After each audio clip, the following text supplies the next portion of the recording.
seja bem-vindo ao programa Falando Realidade, edição especial Um Bate-Papo. O programa Falando Realidade é um projeto do curso de Comunicadores Populares. O entrevistado é um venezuelano que atualmente está em São Paulo e vai contar um pouco da sua história e por que ele veio para o Brasil.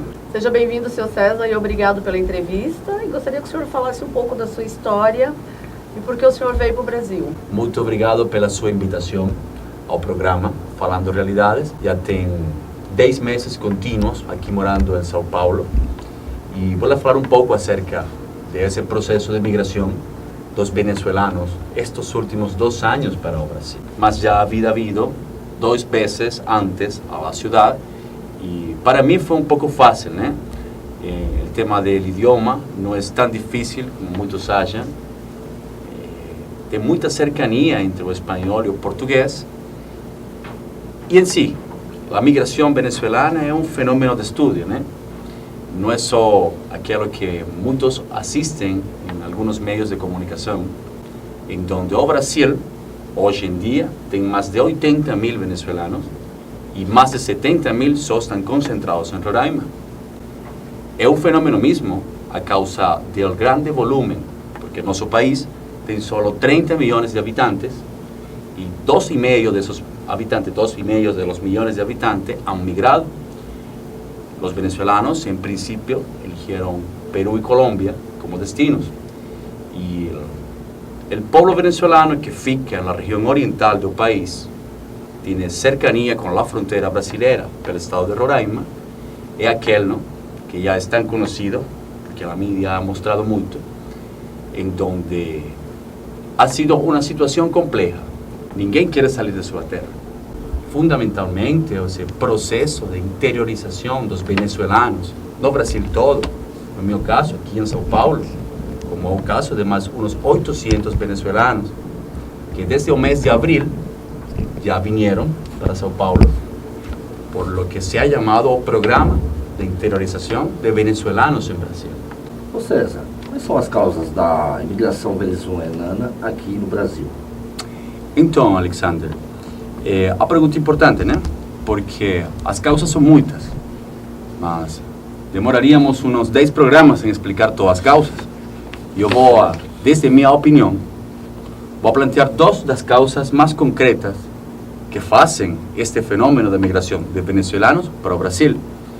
Mas, em princípio, é um fato geográfico.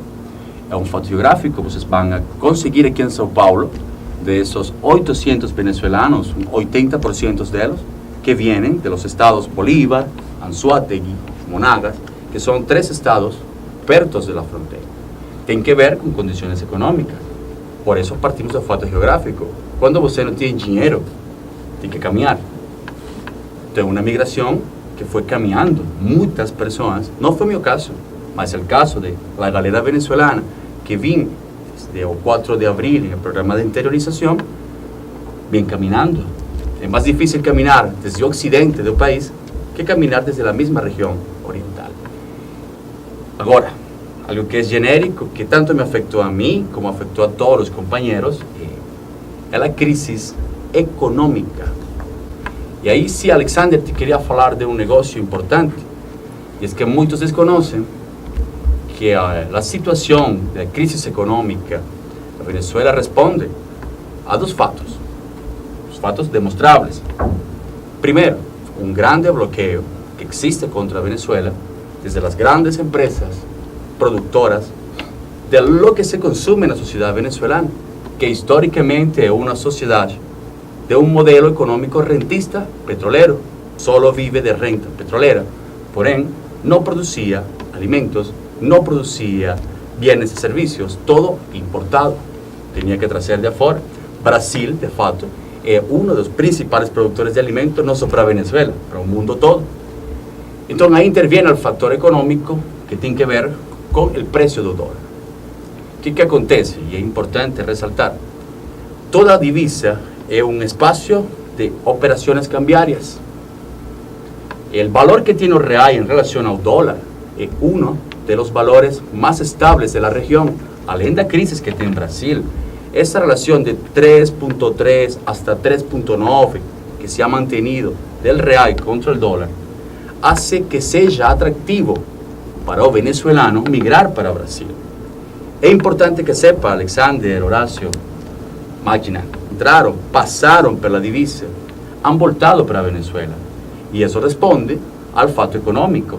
Entrar para fazer uma transacção cambiária, entrar para o Brasil, em la divisa, em Pacaraima, é levantar um dinheiro, trocar a dólares, ir a Venezuela, onde nosso país sofre de uma economia de mercado forex, que não é mais que uma diferença en diferencial cambiario entre el precio real estipulado por gobierno y el precio de la hiperinflación de la divisa dólar.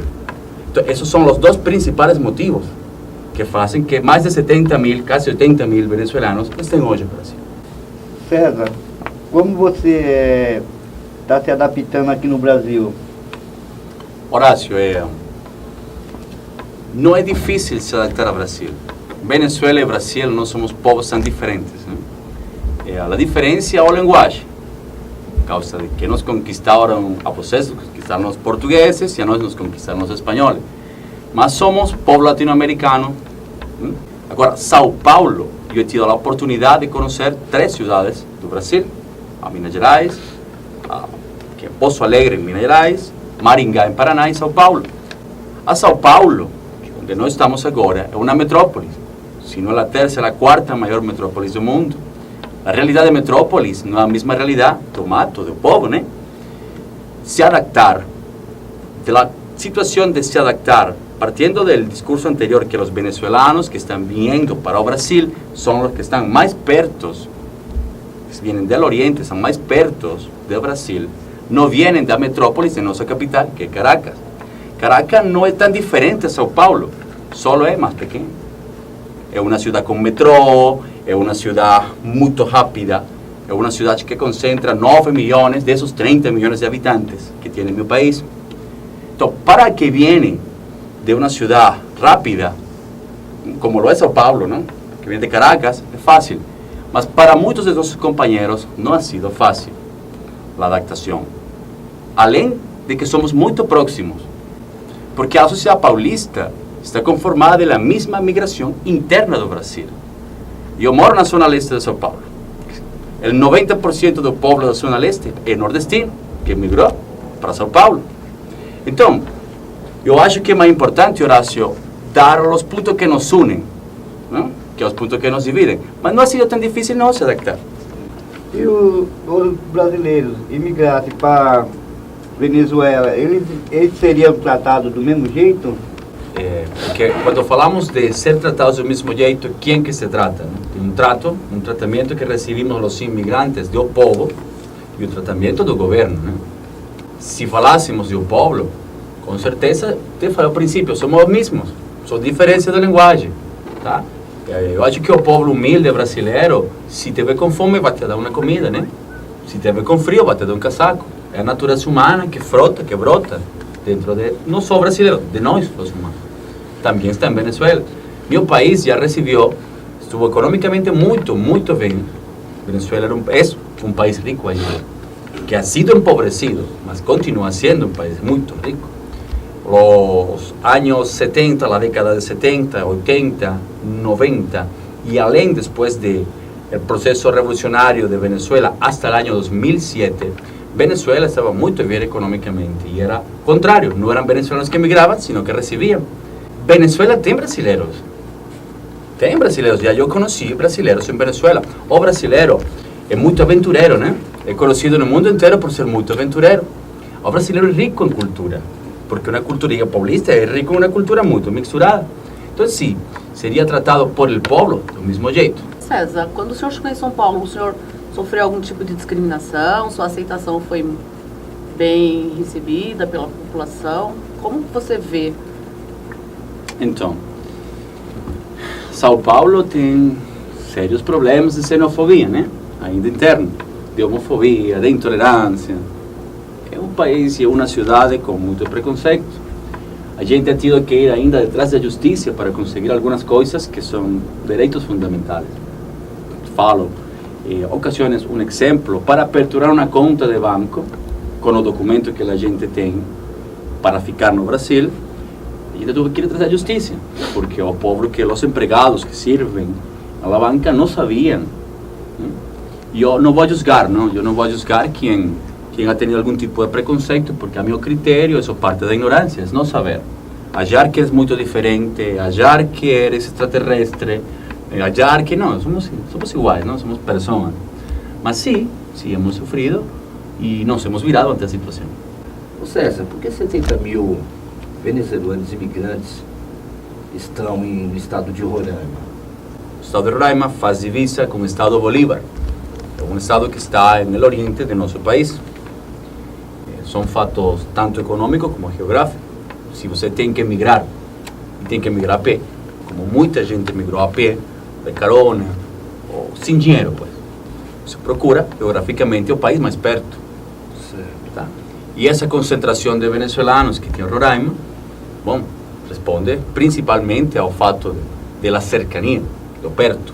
Mas não é Brasil o país que mais concentra imigrantes venezuelanos. Eu acho que é importante, Horácio, Magda, Alexander, você que nos assiste lá, de esses 2,5 milhões de venezuelanos que han migrado, é Peru e Colômbia que concentram a maior densidade, o maior fluxo de migração venezolana.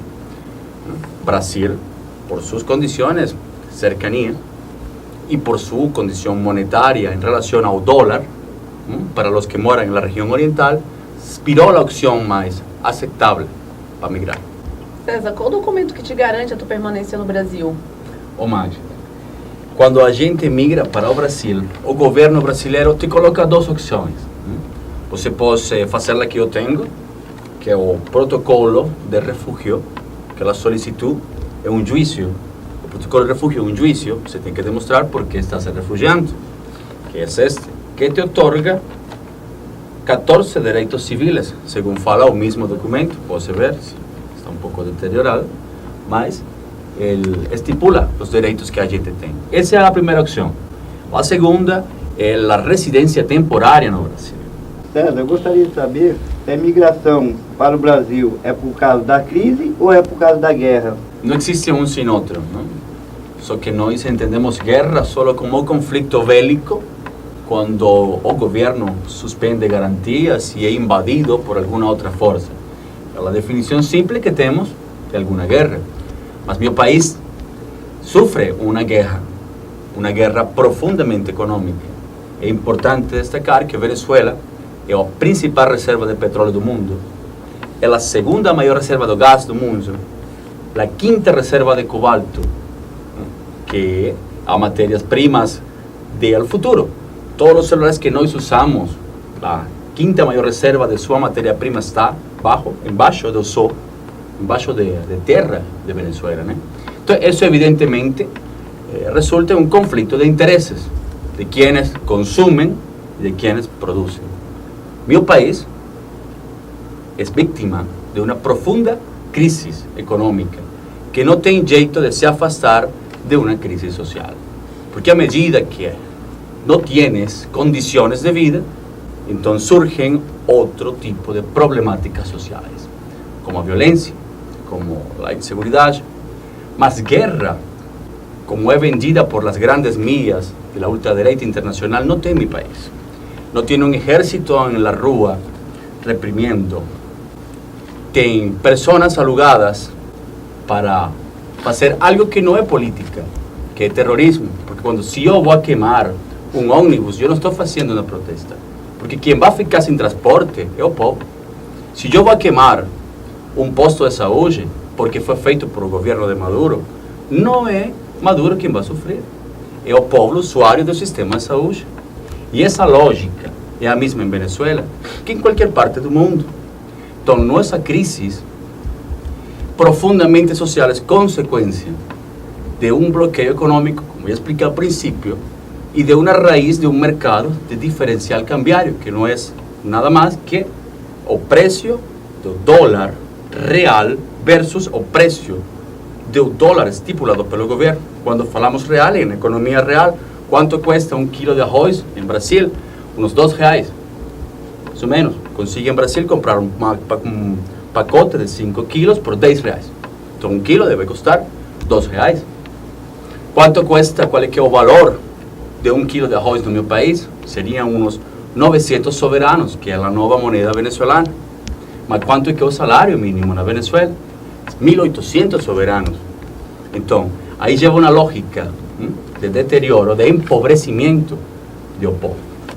Hay condiciones humanas que se entienden desde la fome, desde el sufrimiento, desde el frío, desde mucho calor, desde desesperación, y ahí es donde opera, ¿no?, la manipulación con los pobres. Entonces sí, no es una guerra de conflicto bélico, es una crisis social resultado de una profunda crisis económica que resulta a su vez de un gran bloqueo sobre nuestro país por los intereses de los imperios de pegar los grandes recursos, que no está muy distante. Espero que el ejemplo de la situación nuestra venezolana sirva para que preste atención al pueblo brasileño y no fique en briga de pobre con pobre a causa de partidismo político. Você pretende construir um futuro aqui no Brasil, deixando o seu país de origem para trás? Você está mexendo com minhas emoções. Mas faz parte, né? Eu sou filho de, além de que sou venezuelano, eu sou filho de mãe nicaragüense. E por algum motivo, né, nossa vida familiar ha sido de migrações. Então eu acho que o migrante, muitos falam não tem pátria, eu acho que tem 2 ou 3. Então pátria minha, é minha pátria, que amo, como agora que eu estou fazendo uma vida no Brasil, que eu sou casado com uma mulher brasileira, e que, porém, se você é casado, tem um projeto de vida. Então, tenho um projeto de vida no Brasil. Mas não esqueço, não. E não significa que não tenha nenhum outro projeto na Venezuela. Somos tão perto que meu projeto de vida engrana as 2 coisas. A oportunidade financeira que tem o Brasil. Por isso, muitos eligem Brasil como destino para sua migração. Tem complexo, situações complexas que tem, mas é um país de oportunidades, né? Como lo foi meu país para muitos há pouco tempo. Não esqueça o venezuelano. Dando continuidade à pergunta dele, o que você faz para sobreviver no Brasil? Como você faz para se manter, já que você é casado com uma brasileira? Qual é a sua sobrevivência? Então, além de que minha profissão de meu país de origem, eu sou jornalista, aqui no Brasil eu não tenho diploma, e a gente tem que se virar. Nós fazemos, vou me permitir mostrar acá, nós temos 6 meses de que criamos um movimento, que é o Movimento Produtivo de Venezuelanos no Brasil, e já temos 6 meses fazendo queijos artesanais, receita venezuelana. Agora temos bolos de pote, que estão muito de moda no Brasil mesmo. Temos mais 2 produtos, cada um, de los 800 esos venezolanos, cada um sabe fazer alguma coisa. E graças a organizações que impulsam, ¿no?, a produtividade entre imigrantes, que não é nenhum invento de água tibia. Eu não sou o primeiro imigrante que vai a um país a se virar, a fazer dinheiro, ¿no?, a produzir, e meus parceiros também não. Nós criamos esse movimento produtivo com a intenção, pues, de não só depender de los empregos que oferece el mercado laboral brasileiro, porque já sabemos que tem uns 13 milhões de desempregados. E assim, já em 6 meses desde que fazemos esse queijo, eu não sou rico não, mas dá para pagar aluguel, dá para ir avançando, e temos a visão já de uma das lutas que temos, não, que é importante para complementar cada uma de suas perguntas, é o fato da criação do MEI, não, de microempresário individual, que assim como em algum momento les contei que para aperturar conta no banco tuvimos que ir detrás da justiça para que fizieran um comunicado e os gerentes de banco entendiesen que podiam e que deviam aperturar conta a los inmigrantes venezolanos com protocolo de refúgio. Nós agora estamos à espera de que a Defensoria Pública de Inmigrantes, a Defensoria Pública Federal de Inmigrantes, faça o mesmo em relação ao SEBRAE, que é quem tem a faculdade, né, de el cadastro e seguimento das microempresas individuais. É isso aí. De esse jeito, minha persona e um grupo mais de venezuelanos venimos nos sustentando. Esperamos ter ajudado vocês a compreender as causas da imigração venezuelana. Obrigado, César. Obrigado, Alexander. Obrigado, Obrigado. Magina. Obrigado, Horácio. Obrigado a você. Até a próxima edição. Tchau, tchau.